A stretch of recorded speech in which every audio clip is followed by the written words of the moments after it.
right, dude. We're on. Here with Manzi? Just Yeah. Manzi? That's your name? Manzi? Yeah. Manziel. My name's Matt, but Okay. my last name is Manzanares. And so my whole life in sports, they just cut it off and everybody's just been a Manzi. My Uncle Mark played sports, he's been a Manzi. Now as I move up, I'm a Manzi. And so just wherever I go, everyone knows me as Manzi, so I just leave it at that. And how old are you, dude? I'm 35. 35. So you born and raised Dallas, Texas? I Or was originally born in Salt Lake City, Utah, and damn, you're all over the place. I left for Dallas, Texas for work Okay. in 2011 and fell in love with the people and just decided to stay. What's it about Dallas? I've never been, but I've heard great things. Originally, it was the year-round weather. For the job that we were doing at the time, I needed no cold weather, which Utah was freezing in the wintertime. And then I found flag football, and I got stuck. Is that when you started playing in Dallas? Exactly. Yep. I got.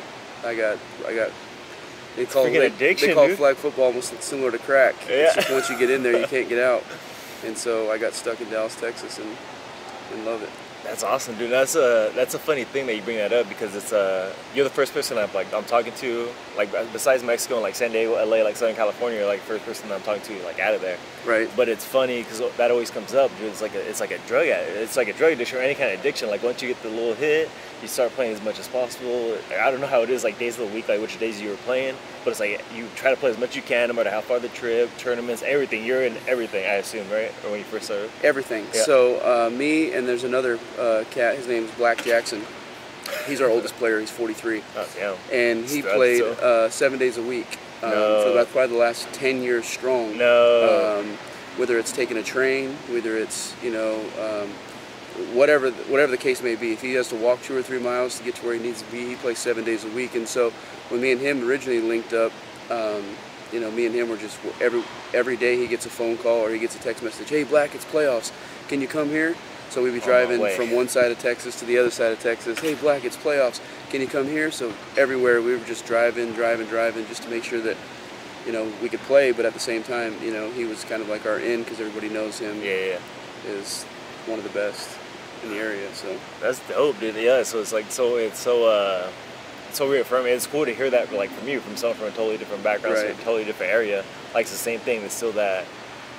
What do you think it is? We get into it later, but it's like that sense of community. Like you say, you found friends, like this relationships you build. Like what was it, just the competition? So for myself, I grew up like in a rougher background, and so when I got to Texas and I wasn't able to compete anymore, I gained some weight. I got older.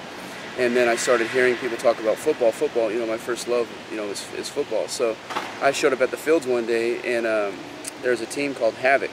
And boy, if there is a discombobulated organization at the time, that was it. They fought each other. They fought anybody they showed up to. And when I seen it, I was like, man, this is home. Like this is the real stuff here. Right. And I felt attracted to that. And so I started talking to the players. I started communicating to the players, and me, I'm 5'7", overweight, Hispanic, surrounded by a bunch of great athletes, and they're like, "Dude, you can't do this. Like, what are you talking about? Like, just chill." You know what I mean? And I'm like, "Oh, okay." So I took that as, I need to learn this game, and I need to figure this out. And I just took it personal, and just started playing, and just win. We started winning, and then pretty soon everybody's in your inbox. Hey, man, you building a team this week? Can I jump on your team? Hey, we playing this week? Hey, can I get on Manzi's team? Da-da-da-da-da. The next thing you know, we're just skyrocketed, and everybody was going. And it just having a good time, man. So it just started as people telling you can't do it. And so as soon as I heard that, I was like, I always wanted to be a quarterback. Let's see if I can figure this stuff out. And that's where it went. So it was pretty much just like a chip on your shoulder, like just a challenge. Like, all right, you said I can't do this. Like, all right, I'm gonna show you. Right. Because a lot of people would take that as how would I say it? Like, they would be, damn it, I can't even find the word. But they wouldn't want to keep going after that. Like, they'd be discouraged. There you go. Exactly. They'd be very discouraged to keep trying to play. Like, like you said, you're just a little fat Hispanic kid. It's Exactly. like you would be like, oh, I'm just gonna take my plates and go home. But Right. you're like, nah, I'll show you guys. No, as soon as I got my first taste in 5-man, we won our first tournament that we entered. And like I said before, you don't normally hear the good jobs and the whatevers. You hear it in golf. There's a couple of guys out there that say good shot. But in football, the hype is there. We have the Facebook groups where people's talking crap. Yeah. And you just take it personal, and you just start competing against certain people. And you just don't want to lose at that point, and so you just get roped in, man. That's how it works. And have you always been super competitive, like growing up, sports Yeah, or whatever it is? everything I do, I feel like I can beat you mentally, and so whether it's Madden, whether it's baseball, basketball, I was always a shooter in basketball, so everyone looks at me again on the court. They're not going to guard me, so I'm going to light them up. I'm going to shoot. Yeah. I'm not going to run past you by no means, but I learned how to throw, catch, shoot, and play catch in baseball. Like the basic things you can do if there's no one else around, and so I do those things really, really well. So I respect that, dude. And do you think that comes like naturally, like you're just athletic, or is like do you study it? I don't know. When I grew up, like I said, it was really rough, and so the kids in the neighborhood, you were either athletic or they just made fun of you or kicked you around. So you don't want to be that kid. Like I said before, I was already kind of a chubbier kid as a little kid, and so I wanted to run, and just get better, faster. I always had great hands, believe it or not. I could catch anything. I always joke to all the people that I play with. I said, man, if I could still play DB, you guys wouldn't have a spot on the team, because I'm always telling them what the offense is going to do. A lot of times I don't ever listen, of course, and it happens, and I'm like, man, I told you this is what they're going to do. So I see the field really, really well. And you said, you mentioned a couple of times like rough upbringing or background. Do you mind getting into that, or I don't know how? Yeah, I don't mind at all. Yeah, like break down that. What did that look like, dude, growing up? I guess. So obviously, poverty. I didn't have my father wasn't around. It was a wham bam with my mom. If he showed up, it was drunk trying to kick the door in. My mom called the cops. This is originally in Utah, yeah. And obviously on state assistance, mother had a drug addiction, so we never had anything in the house. I don't know if anybody ever had that background, but priorities are usually drugs, so that's what we had in the house. And for myself, I was always creating like a stigma that like the state was going to come take me away, so I was always like, I don't trust nobody, you know what I mean? I'm always locking the door when the dope man walks in the house, and running my back room, waiting for an escape route if the cops kick in my door. So you were aware of like what was going on around you. Yeah, like, I learned at a really young age that what I was dealing with. Yeah.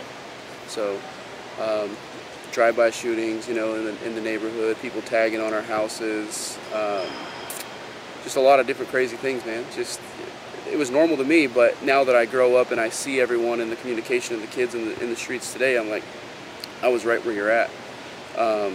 But you don't have to, you don't have to fall to a victim of that circumstance. You know what I mean? So that's I always use that as an excuse, and that's why, not to get further, but I like to mentor, people that struggle or have struggled or are not there mentally, because I understand what you're dealing with, like where it's at, like why you're struggling. I understand the psychology side of it and why you are who you are. And people would just listen and humble themselves. They would be able to dig themselves out of holes, but a lot of times pride gets in the way, and everybody knows the answer. Damn, that's so much to unpack right there, dude. Like, how do you think that affected you guys? I guess looking back, there's different ways you could evaluate it than at the moment. Like, how did it affect you at the time, and then just being around all that, and then how did it affect you now? I guess. So as a kid, I never knew right or wrong, like I never understood it. Like I would just sit in the car and like my family would be like hotboxing me in a little truck. I'm like 6, 7 years old, I don't know what's right or wrong. I just know that I don't feel right, and so I created anxiety at a young age, not knowing what it was. I used to lay in my room and I'd be in tears thinking I was choking to death, and I didn't dare to call anybody because there was drugs in the house, so I was just always scared and didn't know what I was dealing with. But reality, it was anxiety that I've inherited just from my surroundings of always having to be like watch over myself and make sure that I'm good. There's times like where I had to cook for myself, at 6 or 7. I got a situation, I was like in 5th grade, I almost burnt the house down just because, at that age you just want that attention from the outer world that you're not getting it from. Your mom would leave at 4 in the morning to go to work. You would get yourself up, you'd go to school. I used to joke around. I walked a mile to school every single day when I was 6, 7, 8, 9, 10, all the way up, and the gel would be frozen to my head when I got to school. And everyone's like, oh, dude, you weren't this. I said, trust me, man, I was the first one at school every day because I got free breakfast. So there's no way I was never going to be late to school, ever. Free breakfast, free lunch. I'm there. Because I know when I get home, it's not that. So I always made sure that I made it on time to school, all those things. and it helped me, you know, progress obviously later on.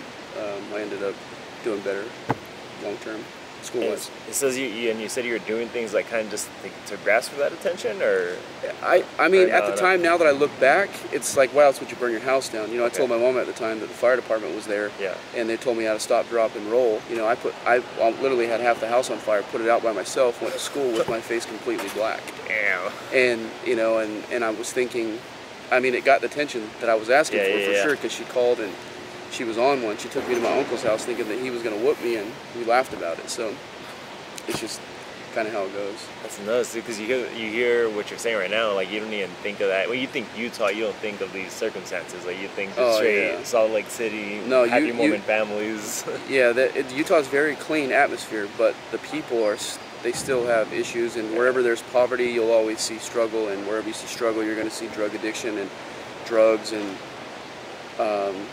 it's everywhere, man. Believe it or not, Everyone's got a ghetto. Huh? Well, I've worked in every single ghetto for the last 11 years, so that's how I know. I've been to every single major projects from, you know, Chicago, Southside Chicago, New Jersey, the hood of Jersey, New York. We've been to Dallas, Texas. You know, they claim to have like a super hood. So it's because of your work, or because of work. Yeah, I sold alarms. Oh, damn! So believe it or not, I was a door-to-door salesman. So for 11 years, and so I've been in every projects possible. So everyone always tells me, "Man, be careful, be careful." I'm like, "Man, these are my people." You know what I mean? Yeah. So I've really never had a problem.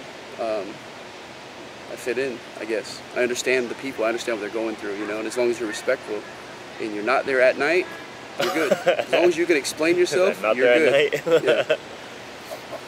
So you went out to Texas, how long ago you said? 2011. 2011. Yeah, I took a sales team there in 2011, and we stuck, and I loved it. Like I said, it was a great portion of my life where I got to see another state. I never thought I'd ever leave the state of Utah, so I loved it.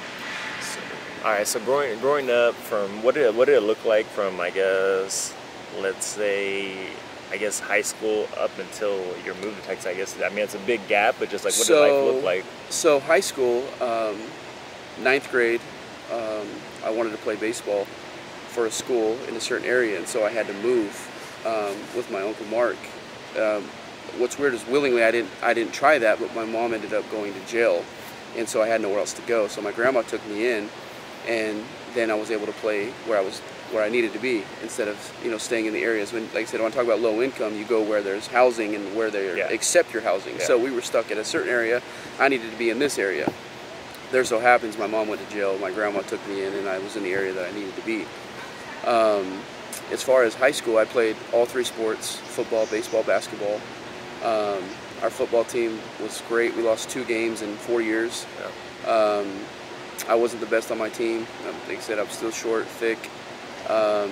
We played against like a Haloti Nada. I don't know if you guys know him. Yeah. You know, he's a big name where we're from. All-American. He's you know, won a Super Bowl with the Baltimore Ravens. Great guy. As I progressed, you know, I just got a basic job after high school, and I guess that's at the period of time where you're kind of lost. Yeah, you really don't know what you're supposed to do or where you're doing it. And in my family, if you graduated high school, you're winning. I had a baseball scholarship, but again, I was that homebody where I was terrified to leave outside of my, you know, my comfort zone, so I turned it down. Never accepted it, and went to work. You know, at 18, I needed a car. I never had a car until I could buy my own. Yeah. So I got my first job at 18, and bought myself my first car, and that's when life started for me. And then I hit a huge downfall, I would say, like at 21. Super confused, not really knowing what life was. I remember laying in a bed in a concrete room after my mom got out, and I went to stay with her, and I was just like, where am I at? You know, because I was supposed to go to the Navy, and I was like, I actually failed the test on purpose, because I know that's not where I wanted to be, but I was so deep that I couldn't tell them, so I just failed the ASVAB test, so I didn't have to go. Is that a multiple choice? I never know how you take that, or how does that? I believe it is. I believe it was. But again, I didn't even care. I was blocked. I was completely not going, because I had a bunch of friends that had went, and all of them said, man, this is terrible. Like, really? Don't do it, don't do it, don't do it. So I was just like, I don't think this is what I want to do. And like I said, at 21, I was confused. I didn't know where I was at. I didn't have it. Again, I lost everything. And so I got a phone call from a buddy. He's like, hey man, I made 30 grand last year. You want to come to New York and work? And I was like, oh shiz, dude, I don't know if that's what I want to do. Yeah.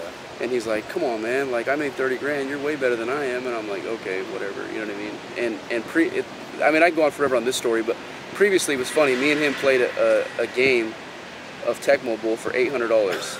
A single game. Single game for $800. Well, it kept adding up. But at the end, he said he put the money in my pocket. And he said, hey man, if you win, just leave my house. Like I'm gonna be so mad at you. Like we're gonna want to fight, but just leave because I know you want to be paid. No way. So he did that, and I ended up giving him his money back, and I left. And 4 years later, he comes to me and says, here's your money, man. I apologize. He went on a church mission between then, changed a lot of his ways. Okay. And he was just happy to give me the money. And so I felt like I owed him something. So we went to New York. I drove 34 hours with my manager at the time. And that's where it all started, man. Like, it was the best experience of my life. So, in New York? We were upstate New York. We started in Buffalo, and then we worked in Rochester, New York. And that was the beginning of my life of sales. That's crazy. That's a big ass move, dude. Yeah. Like that's I guess I don't know. I really don't know the New York area too much, but I assume it was a lot different from night and day from where I you got grew dropped up. off the very first day that I ever was going to work, and I was in boarded up houses, projects. I just watched a white guy talk crap to these group of guys that were hanging out on the porch. And they threw bricks through his window. Yeah. And so I called my manager. I said, bro, this is not it. He said, dude, this is the best area. You're going to kill it in here. And I was literally like struck. Like I've never seen that in Utah. It's not like that at all. Yeah.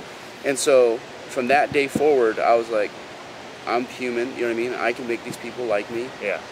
And there's always going to be those ones that just, they're ignorance. You know what I mean? They just hate you just because. Yeah. But from that day on, I made a name in, I call it that hood. I was bringing Jordan shoes into the neighborhood for kids that couldn't afford them. I watched a little kid cry because I asked him, hey, are you getting the new Madden? And just went into tears. And I'm like, what's going on? He's like, my grandma said I can either have school shoes or I can have Madden. And I was like, damn, man, I know exactly what that's like.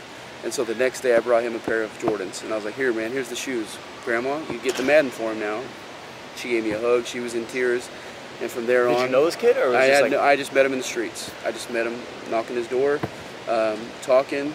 Good, you know, he's a good kid. I can see it, and it felt good about him. His grandma clearly needed help. So you're like, I'm doing this. And I wasn't going to look back. And so from there on, I just realized, you know, I'm a servant of people. I need to take care of people. If I have the ability to, then that's what I need to do. And that was my calling, and that's where I was able to go to bed at night and sleep comfortably because I knew exactly my purpose was to make sure that people were taken care of as much as I could do. Yeah. Where does that come from, dude? Where do you think that comes from? Just that mindset? It's growing up with nothing, and when you struggle, like I said, I used to go to school with cleats on. I've wore cleats to school, baseball, McGregor cleats I've wore to school. Because, I mean, that was it. You know, your grandma picks you up from my dad's side, takes you to the DI, grabs you 3 or 4 pairs of shoes. I was wearing Wranglers with holes in my knees. My shirt was, you know, ripped down to the T. Like I said, I was a nasty. My mom smoked cigarettes, so I went to school smelling like a cigarette. And all that anger and build inside of me, just from feeling that way, just, you know, perplexed me to make sure that nobody that I was around had to feel that way. Yeah. And if anybody knows me till today, if I see somebody that can't eat, or, you know, I'm looking over at them and I'm like, damn, why doesn't he not order nothing? You know, a lot of people don't ask, and I'm like, bro, get some food, you know what I mean? Like, I get it. I understand. I've been there before. It's the worst feeling in the world. And so I had friends, even in elementary school, you know, they would eat their cereal in front of me and kind of laugh about it. And you know, even still to this day, it kind of like gets me like sad, you know what I mean? I'm like, man, why people are crazy? Like, really? Like, you know that I'm hungry and you're gonna do that? And they would make fun of me, and I just took the stand and just said, hey man, nobody around me, as long as I can do it, will ever struggle as far as eating, pair of shoes, anything. You know, even the football guys know me as, yeah, if your cleats are ragged, we're gonna get you some cleats, man, because I get it. You know, I understand what the feeling is like. I used to buy a new pair of cleats every single weekend for every single tournament for myself. Every single weekend. So I understand, and maybe it wasn't smart financially, But I get it. I understand exactly what the struggle is. And for people that say that I don't, you're crazy, just because I've been there before, multiple times. Man, that's nuts that you actually took that step to do something new. Like you said, you actually went out and bought the game. You actually go out and ask your friends, like, why aren't you eating, or you're gonna buy something for whoever. It's like a lot of people will recognize the situation, but it's very few who actually take the extra step to actually do something. Right. So that's what impresses me. Do like is that something your family built into you? Is that a religious thing? Is that, or is that just from your struggle? My family's giving. My family's very giving, but I've never been really close to my family. Mm-hmm. So I think it's just me. You know, like, I mean, people that struggle always are giving. I don't know if you've ever seen that. Yeah. But people that struggle usually are pretty giving, and it just never left me. You know, when I got lucky and got some money, I've always still been struggling mentally because I've always just wanted to make sure everybody was taken care of, you know. So I've just always been that person. I don't know where it came from, honestly. I usually don't let anybody go without. Oh, that's cool, dude. That's awesome. How do you think that's affected, like, have you ever feel like you've been taken advantage of because of that? Oh, of course. Yeah. But it just comes with the territory. Yeah, here's the thing, is the people think that they're taking advantage of it, which I know. Like I said, I'm very, very street smart. Yeah. But I'm not going to change who I am because of them.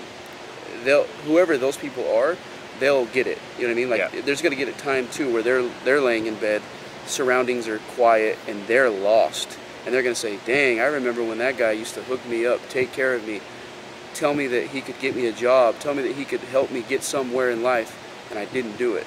This whole time I was taking advantage of the situation. And I always use the term karma will always kick in. You know what I mean? It'll always get you. No matter when it's good, when it's bad. You know, if you're not good, you'll always get. It'll always happen. I mean, I've seen it multiple times. But at the end of the day, yes, being taken advantage of, I'm still not going to change who I am. I like that, dude. I like that because that just shows you have the intent, or you're happy with your intent, no matter what the situation is. Like, say, even if you know, like, I'm probably getting, or like you said, you're street smart. You know that what the situation is. You probably know you're gonna get taken advantage of, or whatever it is. And you're still like, all right, I'm gonna do this because that's who I am. Right. It's never negatively affecting me. Yeah. So, to me, I laugh about it because it's like, oh, you know, hey, tell them this. Let's go get this. Let's get this. And to me, I laugh about it. I'm like, $20, man. Like, here you go. Yeah. You know, if you want to learn how to double that, let me know. You know? But here's $20 if you need it. You know, like, I'm not hanging my head over it or thinking, oh man, you're trying to get me again. Like, that's you. That's on you, man. You'll learn. Yeah. You got a long life. Trust me, you're gonna figure it out real fast. I did. Yeah. I don't know why you wouldn't. So. That's funny, dude. I just met you like 10 minutes ago, and I like this. I like this mindset. I like this personality.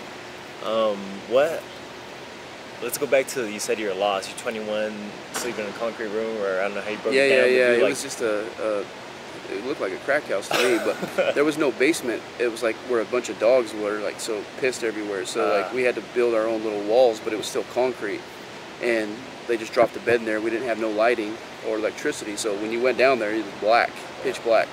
So, I mean, you can imagine when you go lay down and you don't have anything, and all you do is think. Yeah. Where your mind can go. Yeah. And so, you know what I mean, I debated taking antidepressants, you know what I mean? I went to the doctor a bunch of times asking what's wrong with me. And at the end of the day, it was just me not taking advantage of life. You know, it was me being very small-minded and hating the world because of everyone around me, instead of just, you know, taking the bull by the horn and making it happen. And so when I got into sales, I was able to start reading books and self-help, I was able to get mentored by, you know, people that were making a lot more money than me, and I asked a lot of questions because I wanted to be them, because I hated being who I was. You know, I wasn't happy in my skin, and so I always just wanted to continue to learn. Although, you know, reading is not my thing. I don't enjoy it, but I know if I do it, that I'm going to advance, you know, somewhere, because I'm not going to college because I have a hard time being told what to do. That's the thing. Every time I got a job or got in a position, I always had to get to the top the fastest because I can't be told what to do. You know, like I said, my parents never told me what to do. I just got lucky, really, because I told my mom, I said, you never had to pick me up out of jail. You never had to pull drugs out of my mouth. You never pulled a syringe out of my arm. You know, you never had to do any of those things. So I got lucky, but I don't like being told what to do. Yeah. You know, I'm respectful, but I have a hard time being told what to do. Damn. So do you feel like this, like gaining that sales position and open to that sales life, like open this door to the self development and all that? Oh yeah, I mean, for sure, that's funny. man. I've never If I heard would that. have never done that, I would be making $40,000 a year, struggling, Yeah. talking about what I could have done, 35, overweight, depressed, just doing nothing. You know, in the last 10 years, I've been able to do anything that I've wanted.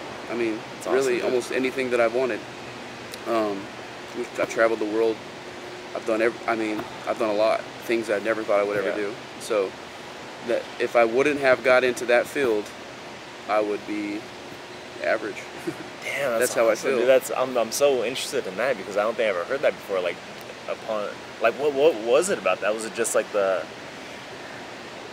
ability to talk, to communicate with people some more, to express yourself more? Yeah, when you do that, what- when you do that communication and expressing yourself, you find out who you are.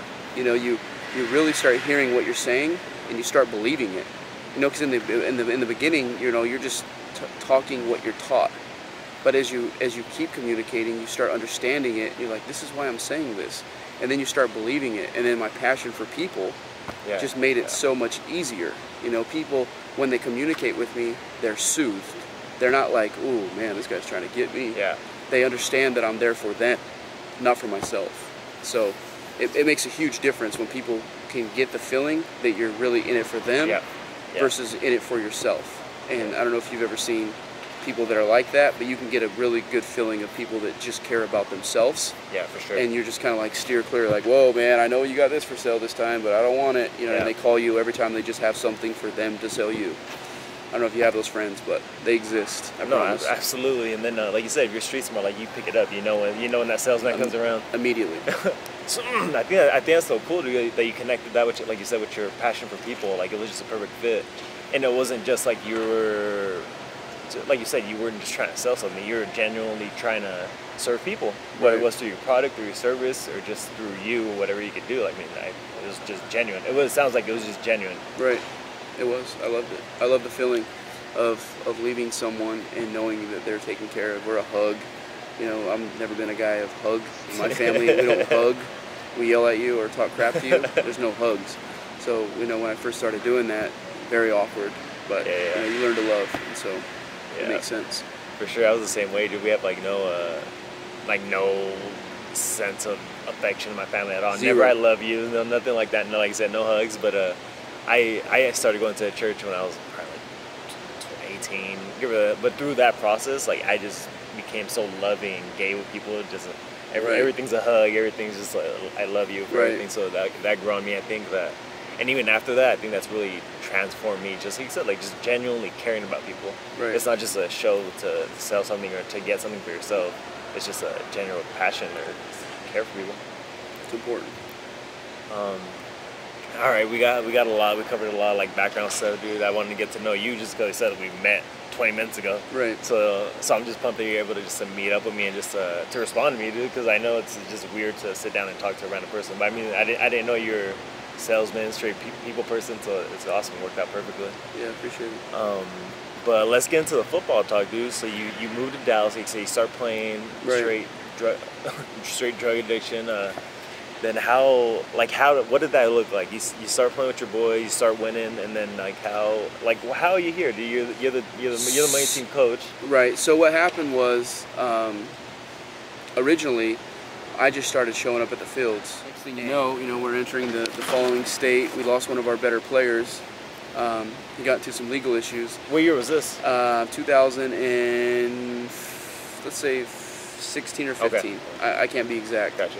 I could look the dates, but 2015-16. So we enter the state tournament, and we're doing everything that we're supposed to do. You know, everything's going good.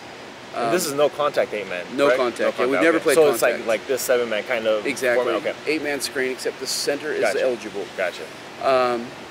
Long story short, we won state. So That's awesome. we one of our coach, Antoine, he's had Havoc together for 20 plus years. Damn. His goal when he put that together is to win state.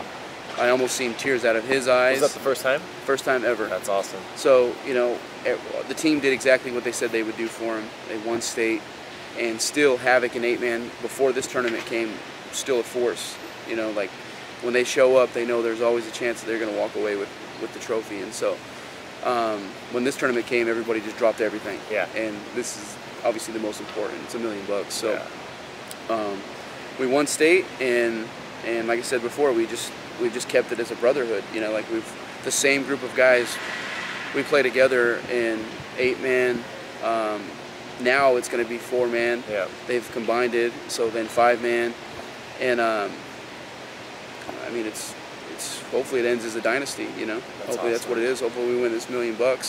These guys go home, and that seals the deal. Really, no Yeah. one can really say that Yeah. they're any better than anyone, because they'll have the check and then they'll have the bragging rights. Yep. So 100%. that's the most important thing at this point, I think.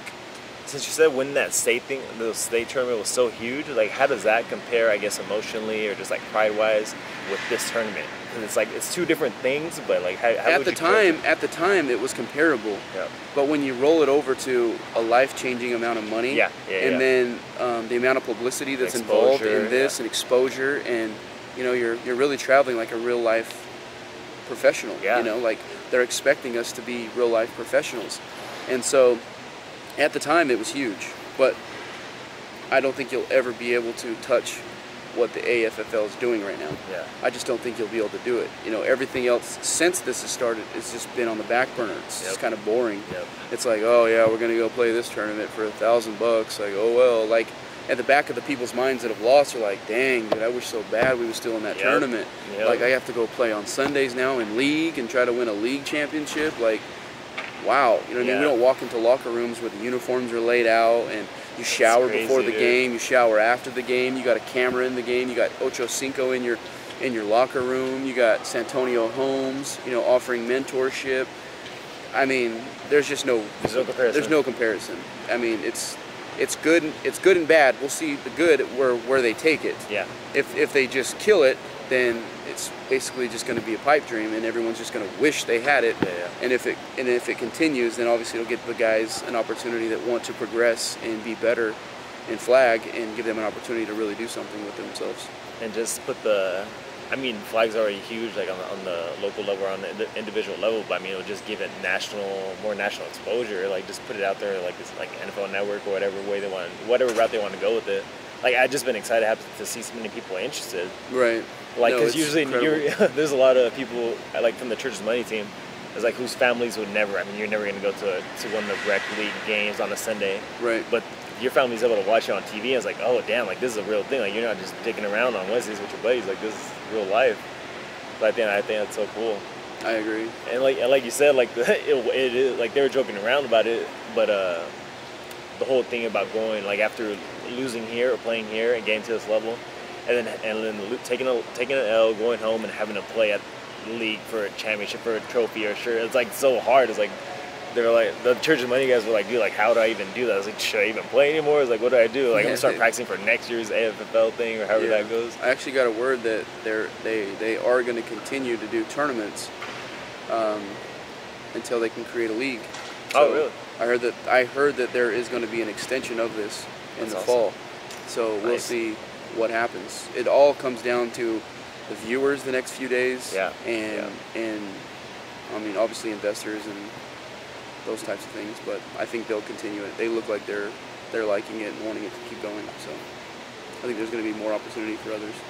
So dope, dude. I think obviously we haven't had the same ride with this tournament, but I feel like we had similar ones, because I assume you've been to all the tournament games that they play, and yes, I've been on 5-hour flights. Yeah. Every single week for the last 5 weeks. Yeah. Red eyes, 0 sleep, trains, never took a train, never took the bus. I've been on both of them. Uber through the max, and we're down to the final 2. That's awesome, so we'll see how it goes. So I want to ask you, because I know it was a great experience for me, dude. What has it been like for you, dude? Just taking that whole ride, this whole journey. Like, what have you seen? So initially, because I became the coach for TMT, I got a lot of backlash. Why is that? Just, I don't want to say like there's a lot of haters, but in the industry, in the flag, but there's a lot of haters. In the flag industry, they're just so caught up in themselves, and they don't understand like the bigger picture. You know what I mean? and everyone is like, oh, I should have done the coach. You're not doing nothing. I can do this. At the end of the day, these are grown men that are going to do what they want to do, coach or no coach. Unless it becomes a professional level to where the coach can fire you or let you go, they're not going to listen to anything. All you do is give input and keep everybody positive. I mean, that's all you can do. The coaching position is that in flag football for now. Until they can get something to where they can, consider them, hey, quarterback, you don't listen to me, you got to go. That's the only way that anyone will ever listen. You know what I mean? If there's some sort of punishment for it. So when I seen that backlash, I had to kind of smile and just sit back and realize, don't worry about the outside. You know what I mean? This is for them. This is for the TMT players and themselves. This is something that could actually change them forever. Because me personally, the money is amazing. If I was just given the money that they're given, great. But I don't personally need the money. I'm not in it for money. There's no financial gain, that I'm going to get from this. But to see these guys that I've been, in the trenches with since, 2012, 2000, all the way up, every weekend, struggling on how we're going to pay the fees, how we're going to get our hotels, how we're going to get our flights, how we're going to get to this tournament. To see these guys actually, if prosper is the right word, from all of their efforts and hard work, it's beautiful. Is going to be what I am looking for and why I'm here. I told them, hey, if I'm not the coach, if you guys don't make the position for me, honestly, I got to be there regardless. I'm going to be there regardless. So, you guys vote and decide what you want to do, but at the end of the day, you guys are still my brothers in my mind, and I got to be there to support you, because if and when this $1 million check's written and it goes to them, their lives can be changed forever. And I'm hoping positively. I hope the ones that don't really get it get help, and the ones that do progress. And that's just what I'm looking for. And to me, that'll make it all worth it. So that's really all I'm looking forward to, is watching them really bring home what they set out to do back in, I think it was March, when there was 128 teams available. That's so nuts, dude. Just step by step, week by weekend. What's the attitude been like throughout the tournament? Because I know, the whole persona behind the money team, just from me on the outside looking in, it's like very we're out there, we're in your face, a lot of talking, a lot of personalities. So it's like, is that who they are? Is that a show? Is that no? They're all definitely very vocal, very, very vocal. The thing is there's just so much on the line now, to where we have to now sit back and prepare for these teams, because it's not, we're the best team on the field athletically all around, and we might be, but this isn't our game. So we have to prepare better, and there's the guys are meeting during the week and doing things that they've never done before. So the biggest thing is them just making sure that the preparation is right. What does that preparation look like? I guess like for real, it's practice, walkthroughs. So depending on when this video is gonna roll out, I don't know what I can say or not, but I'm gonna leave it at this, and I hope it doesn't get further than this until the game's played. But we're going to play our game today. Today is going to see whoever's watching. TMT is going to play their game. Hogs. Whatever you want to call it, everyone will notice it when it happens, but we're going to go back and we're going to reinvent what we're trying to do, and we're going to play our game, period. Have you guys not been doing that so far? Not at all. Oh, okay. We've been adapting to 7-man, but today we're going to play our game. And if Fighting Cancer finds a way to figure that out, they might be on top. If they don't, it could be ugly for them. We'll see. But the best thing about the last 2 weeks is we haven't had to show anybody anything. We've let defense win both games. So today, we're going to play our game, and we hope that we come out on top. All right, I like that. What made what drew that change, I guess? For me, I was watching Fresh on the field multiple times, very uncomfortable. Very, very, very uncomfortable. And I've sent him a lot of messages and a lot of phone calls, and and had conversation with him, and I'm just like, what is it? And then he did a radio station call yesterday and got with a really good friend, and just put it all together, and it makes sense, because Fighting Cancer plays a similar game than we do. Yeah. And so if it works, it's going to work really well, you know, and it's going to make our quarterback a lot more comfortable. Nice. What's up, dude? And again, I don't want to say too much. Yeah. Because I know if you're with me, eventually you're going to be with them. And, you know, I'm using my head, and I just don't want it to get out before. No, I got you. Before the game happens. Nah, I won't put any of this out until after the game for sure. What? I guess I'll just wrap it with this, dude. Like I said, thank you so much again for just taking the time. But what's been your favorite part, I guess, of the whole thing, of the whole AFFL experience from day one, like up to now? Like, what have you enjoyed the most? Dude, I think it's just watching the guys really feel like they have hope. You know, like I'm watching the guys with smiles on their faces now. You know, there's not a lot of hate. You know, like struggling to get here. Like I said, they took care of like the expense side of it, and so when we get in the locker room, it's like Christmas. You know, the guys got a big smile on their face, like, hey man, they got us this, and watching that develop. You know, like I've already been there and I've seen that, and I've got to have my Christmas. You know, Yeah. obviously later on in life, but to look at them and see the smiles on their faces, and like I said before, to really AFFL's given hope, you know, to people that have really put their lives on their line for flag football. Yeah. And so the biggest thing for me, man, is just watching the guys happy, you know, like they really feel like they're professionals, you know, and people are responding like they're professionals. I'm watching messages be like, hey man, my daughter wants your autograph when you get home, and I'm seeing this and I'm like, this is exactly what this is for, you know. And since you're going to close with this, I have just a quick story. It's crazy, but Break it down. you know, I was dealing with, like I said, some like anxiety, depression things, and so I had a friend tell me to go talk to. I'm going to call them a gypsy, but I don't know what they are. But I'm curious. You know, I want her to tell me what I'm dealing with, and it was a lady that's, I call it a gypsy. I don't know what you guys want to call it, but I have the recording. I went in there and she was, you know, like, I don't know if you guys have ever been in a session like that, but you know, she's trying to get a feel for me, and she's telling me things about me that I already know, but how does she know? You know, I'm just very curious, and I'll never forget. And I'm thinking that she's relaying it to what we're dealing with, but she said in the next 6 months, she said, I'm seeing these golden gates just slam, open and close, and open and close, and open and close. She says, you're going to be really, really, really, really taken care of. And at the time I was moving to California, you know what I mean? Like, I didn't know if it was like, I don't know, you know, am I going to get like an acting role? Like, I don't know, you know what I mean? Like, I don't know what it is. But it's leading down, the 6 months is leading down to Thursday in Houston, the dates. Oh, really? And in my mind, I'm like, I got the chills speaking about it, and I'm like, holy crap, is this lady talking about TMT winning this $1 million? And I haven't shared the story with anybody, so like I said, I have the recording. If everyone wants to listen to it. She's like, I just have these golden gates are just slamming. She's like, man, you're really, really going to be taken care of. You guys, she didn't say you guys, but she's like, everything's going to be good for you. All I can see is golden gates smashing in the next 6 months, and I was just like, what the freak? And then I started thinking about that more and more and more. You know what I mean? As you start thinking spiritually, when it, you know, in prayer and stuff, when it comes to this tournament.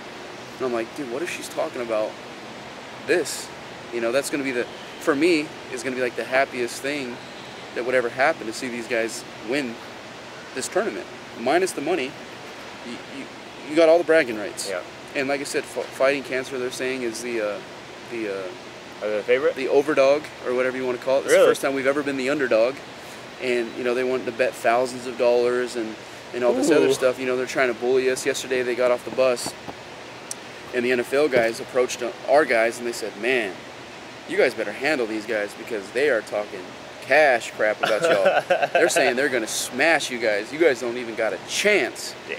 And are they here in the same hotel with you? No, we took the shuttle over to the fields at Butler. Oh, okay. And they provided like a cool shuttle for us. Oh, okay. Gotcha. And just hearing that and seeing that, I'm wondering if the gypsy is correct, and it all happens next Thursday in Houston.